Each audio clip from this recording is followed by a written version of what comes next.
Assalamualaikum warahmatullahi wabarakatuh. Kami kumpulan 1 dari kelas DBF 3A ingin membuat pembentangan ISL 2513 iaitu Kewangan Fikiah yang bertajuk Penjual membuat belian barang sendiri dan membuat review palsu dan kaitannya dengan kewangan fik. Berikutnya adalah ahli kumpulan kami. Yang pertama sekali ialah saya, Nur Pencernaan Masyaram, Tiang Fauzi, dan seterusnya Nur Iliana Syazwani binti Mama Azmi, dan yang terakhir sekali Amirah Hairunisa binti Hairun Nizam. Saya akan menerangkan tentang maksud jual beli dan hukum jual beli. Maksud jual beli dari sudut bahasa ialah menukar sesuatu dengan sesuatu yang lain.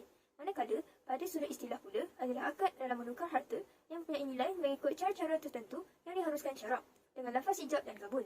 Hukum asal jual beli pula adalah harus. Hal ini adalah bertujuan untuk menyempurnakan hajat manusia yang memerlukan sesuatu sebagai pemilikan. Namun, sekiranya terdapat perkara yang dilarang oleh Rasulullah SAW, maka jual beli itu akan menjadi haram.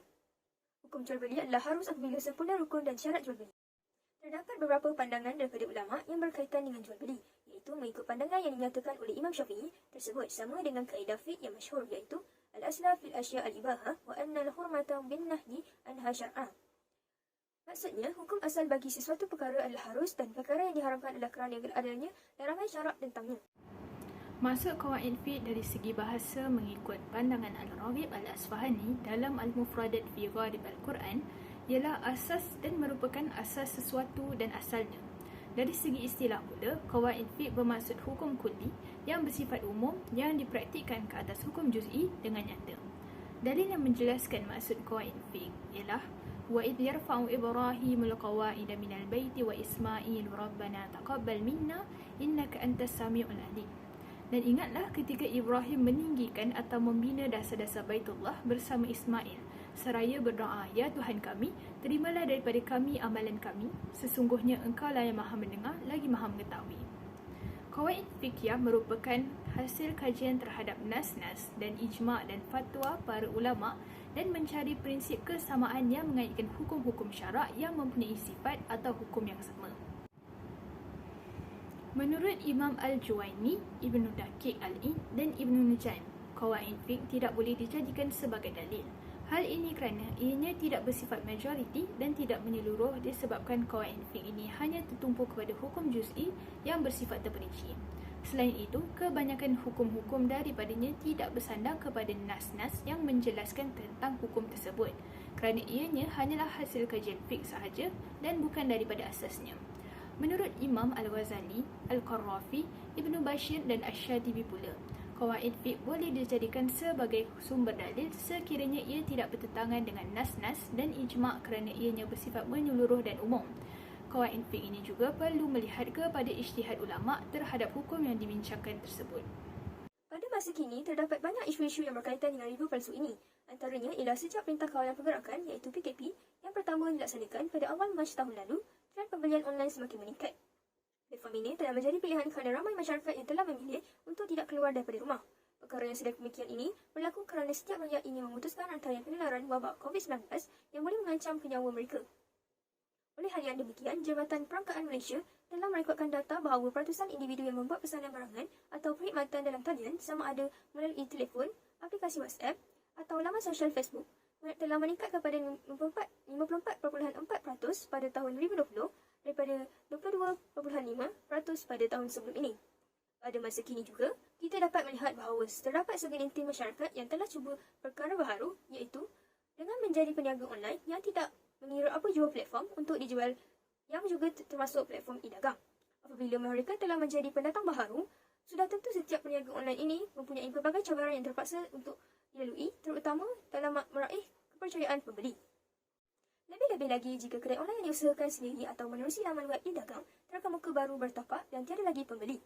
Justru ada sebilangan peniaga online baharu itu membeli produk sendiri dan membuat review palsu demi meraih kepercayaan daripada bakal pelanggan supaya melakukan pembelian dengannya. Walaupun perkara itu nampak remeh pada mata kasar kita, namun kita perlu ketahui bahawa penipuan jual beli boleh berlaku dalam pelbagai bentuk. Pejabat Mufti Wilayah Persekutuan telah mengambil contoh penipuan yang telah dirancang oleh penjual semata-mata untuk melariskan produknya atau menarik perhatian bakal pembeli supaya mendapatkan barangan tersebut. Fuqaha menyebut perbuatan menipu sebegini disebut sebagai adridis, iaitu menipu. Antara persamaan yang disifatkan adalah pada secara penipuan tersebut yang mana wujudnya unsur perancangan daripada penjual sendiri untuk menipu pelanggan dan mencipta persepsi bahawa barang dagangannya itu bagus, berkualiti dan sebagainya. Katanya, mudah kata, hukum keharusan jual beli boleh bertukar menjadi haram kerana wujudnya unsur-unsur yang dilarang ataupun diharam. Kaedah pertama yang dikaitkan dalam isu ini adalah setiap perkara dinilai berdasarkan niat. Kaedah setiap perkara dinilai berdasarkan niat membawa maksud, niat dan tujuan seseorang bergantung kepada setiap perkara yang dilakukan olehnya. Dengan ini, apa yang diniatkan oleh seseorang mukallaf adalah berbalik kepada amalan-amalan yang dilakukan olehnya. Setiap amalan seseorang mukallaf dari segi perbuatan dan perkataan hanya boleh memperolehi pahala adalah berdasarkan kepada niatnya. Oleh yang demikian, dari sudut hukum, sesuatu amalan menjadi bentuk gadaian dengan niat kadangkala mendorong amalan itu untuk dilakukan bertepatan dengan syarak menunjukkan ikhlas. Kadangkala ia juga mendorong sesuatu amalan itu juga untuk dilakukan bertentangan dengan syarak. Hal ini dapat diperkuatkan lagi dengan hadis daripada Umar bin Al-Khattab radhiyallahu anhu bahawa Nabi SAW bersabda, "Innamal a'malu binniyat wa innama likulli imri'in ma nawa. Faman kanat hijratuhu ila Allah wa rasulihi fahijratuhu ila Allah wa rasulihi. Wa man kanat hijratuhu ila ad-dunya yusibuha aw ila imra'atu yatazawwajuha fahijratu ila ma hajara ilaihi." Maksudnya, bahawa setiap amalan itu berdasarkan niat-niatnya dan hanya bagi setiap orang apa-apa yang diniatkannya. Siapa yang hijrahnya kerana Allah dan Rasulnya, maka hijrahnya akan memperolehi Allah dan Rasulnya. Siapa yang hijrahnya kerana dunia yang hendak dimilikinya atau perempuan yang hendak dinikahinya, maka hijrahnya adalah kerana apa-apa yang dihijrahkan. Berbalik kepada isu penjual membuat belian barangan sendiri dan membuat review palsu, penjual telah melakukan penipuan kepada para pelanggannya dengan membeli barangannya sendiri dan membuat review palsu daripadanya.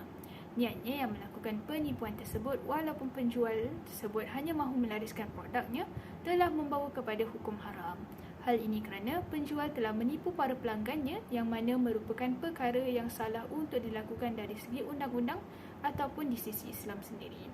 Dengan niat untuk menipu tersebut telah menyebabkan tujuannya untuk mempromosikan barangan jualannya itu menjadi haram. Yang kedua yang dapat kami kaitkan dengan review palsu adalah keyakinan tidak dihilangkan dengan keraguan, iaitu al-yakin la yazal bisyak. Pada sudut bahasa, keyakinan itu adalah suatu ilmu yang tidak ada bersamanya keraguan. Manakala dari sudut istilah pula ialah terhasilnya kepastian yang jazam sama ada sesuatu itu berlaku atau tidak berlaku. Syak pula dari sudut bahasa adalah ragu-ragu. Syak pada sudut istilah pula adalah ragu-ragu terhadap sesuatu perbuatan sama ada berlaku atau tidak berlaku. Kaedah ini juga dapat dikaitkan dalam kaedah fiqh yang masyhur dan yang membantu dalam proses pengeluaran sesuatu hukum, iaitu al-yakin la yazal bisyak. Maksudnya adalah keyakinan tidak dihilangkan dengan syak, iaitu keraguan. Dalam rujukan syarah al-qawaid al-fiqhiyah, sebahagian ulama berkata bahawa makna kaedah ini adalah apabila seseorang itu telah memastikan akan sesuatu, kemudian dia berasa syak, adakah perkara yang dipastikan itu telah hilang atau tidak, maka asasnya adalah masih kekal perkara yang dipastikan itu. Maka sesuatu itu kekal di atas apa yang telah dipastikan. Oleh yang demikian, kaedah ini juga dapat dikaitkan dalam dalil Al-Quran, iaitu Bismillahirrahmanirrahim, al-yakinu la yuzalu illa bil-yakin. Maksudnya, keyakinan tidak dihilangkan melainkan dengan suatu keyakinan juga. Oleh itu, seseorang yang meyakini bahawa dirinya masih berada dalam keadaan taharah, kemudian timbul rasa ragu-ragu sama ada berlaku hadas atau tidak, maka kita katakan bahawa dia masih kekal berada dalam taharah, melainkan setelah dia meyakini berlakunya hadas yang membatalkan taharah, seperti dia yakin yang dia telah kentut sama ada dia mendapati ada bunyi atau bau kentut tersebut. Mengikut situasi seorang penjual yang telah membuat belian barang sendiri dan membuat review palsu ini, penjual telah membuat review palsu terhadap barangnya sendiri. Sedangkan perbuatan review palsu ini adalah dosa yang membawa kepada hukum haram. Oleh hal yang demikian, isu ini juga boleh menimbulkan keraguan kepada pelanggan kerana setiap pelanggan mempunyai cita rasa yang tinggi, iaitu ingin mencuba sesuatu yang baru. Apabila berlakunya situasi ini, setiap penjual telah mengambil kesempatan untuk membuat review palsu kepada pelanggan agar mereka dapat mempercayai bahawa produk yang dihasilkan itu sangat berkualiti, namun di sebaliknya tidak. Oleh itu, perkara yang membawa kepada keraguan inilah sepatutnya dielakkan oleh setiap pelanggan agar tidak menimbulkan fitnah kepada orang ramai kerana membawa sumber yang palsu kepada pihak lain. Oleh yang demikian, apabila mereka mempercayainya, mereka juga telah ditipu oleh penjual itu sendiri dan perkara ini boleh menimbulkan pergaduhan. Okey, kaedah yang ketiga iaitu kemudaratan mesti dihilangkan. Kaedah kemudaratan mesti dihilangkan ialah perkara yang mendatangkan bahaya hendaklah dihapuskan dan sesuatu yang bahaya juga hendaklah dihilangkan. Kemudaratan mesti dihilangkan ini membawa makna kepada kemudaratan yang telah terjadi. Sekiranya perkara ini berlaku, maka wajiblah ianya dihilangkan. Kaedah ini juga boleh dikaitkan dengan dalil asas daripada Rasulullah SAW iaitu la darar wa la dirar, yang bermaksud tidak ada kemudaratan dan tidak memudaratkan. Oleh itu, kita tidak boleh sama sekali membawa kemudaratan dan kerosakan kepada diri sendiri dan orang lain.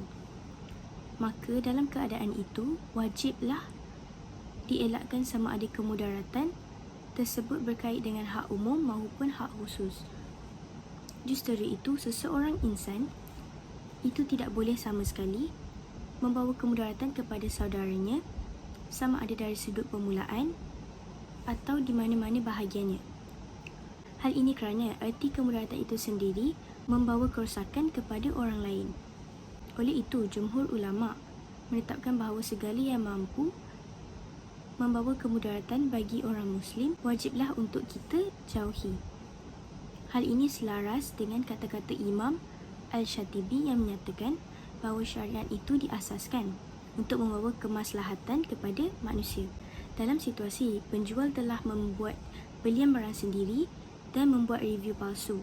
Penjual telah membuat review terhadap barangnya sendiri. Barangan yang dijual tidak diiktiraf oleh pengguna atau mana-mana pihak yang menggunakan barangan tersebut. Hal ini boleh membawa kepada kemudaratan kerana boleh jadi barang tersebut mempunyai bahan-bahan yang tidak selamat untuk digunakan terhadap diri sekaligus merosakkan diri pengguna tersebut. Demi mengauk keuntungan daripada pelanggan, penjual sanggup untuk menipu dengan mempromosikan bahawa barangan yang dijual adalah selamat dan berfaedah kepada pelanggan, sedangkan ianya membawa kesan yang sebaliknya. Oleh hal yang demikian, perkara yang membawa kepada kemudaratan ini wajib untuk dihapuskan dengan mengenakan tindakan undang-undang kepada penjual yang membuat belian barang sendiri dan membuat review palsu. Ini untuk menjaga kemaslahatan orang awam. Sebagai contoh, memenjarakan pesalah atau dikenakan denda terhadap mereka. Selain itu, pelanggan juga disyariatkan khiyar iaitu diberi pilihan untuk meneruskan akad terhadap barang yang dibeli ataupun tidak. Selain itu, terdapat juga kaedah fiqh yang lain yang berkaitan dengan isu penjual membuat belian barang sendiri dan membuat review palsu. Antaranya ialah apabila berhimpun halal dan haram, maka dikira yang haram. Okey, maksud kaedah ini apabila bercampurnya halal dan haram, maka hukumnya adalah haram. Berkumpul dan berhimpun perkara yang harus dan sesuatu yang haram akan menyebabkan wujudnya kesamaran serta sukar untuk mengenal pasti perkara sama ada satu perkara itu adalah halal ataupun yang haram. Maka dalam hal ini perkara yang halal dan haram ini dikira sebagai haram kerana perkara yang halal ini sukar untuk dicapai kecuali dengan menggunakan perkara yang haram terlebih dahulu. Sekiranya boleh dibezakan antara halal dan haram, maka kaedah ini tidak boleh dipakai. Kaedah fiqh yang kedua ialah tindakan pemerintah terhadap rakyat harus serikut dengan kemaslahatan. Kaedah ini bermaksud tindakan yang dilaksanakan oleh pemerintah hendaklah bertepatan dengan kepentingan masyarakat dan rakyat keseluruhannya. Para ulama menetapkan setiap tindakan yang ditetapkan pihak pemerintah wajib disasari dengan maslahah dan kebaikan untuk masyarakat umum seluruhnya. Sekiranya tindakan tersebut bercanggah daripada tujuan asal, maka tindakan tersebut dianggap tidak sah dan tidak terpakai dari sudut syarak. Kaedah ini dapat disandarkan kepada kata-kata Sayyidina Umar radhiyallahu anhu. Qala Umar radhiyallahu anhu, inni anzaltu nafsi mimma lillahi bimanzilati waliyil yatim. In ahtajtu akhadtu minhu fa idza aisartu radattuhu fa in astaghnaitu asta'faftu. Maksudnya sesungguhnya aku menempatkan diriku terhadap harta Allah seperti kedudukan pengurus harta anak yatim. Sekiranya aku memerlukan, aku akan mengambilnya. Jika aku kembali senang, aku akan kembalikan. Begitu juga sekiranya aku tidak memerlukannya, aku akan menjauhinya. Kaedah ini dikaitkan kerana pemerintah berhak mengambil tindakan kepada penjual-penjual yang melakukan kesalahan ini untuk menjaga kepentingan rakyatnya daripada ditipu atau ditimpa apa-apa kemudaratan yang lain. Pihak pemerintah mengenakan tindakan undang-undang kepada mereka yang menipu dalam jual beli yang berlaku. Dengan ini, penipuan dalam mempromosikan barangan jualan ini dapat dibendung daripada berleluasa kerana campur tangan daripada pihak pemerintah yang menjaga kepentingan rakyatnya.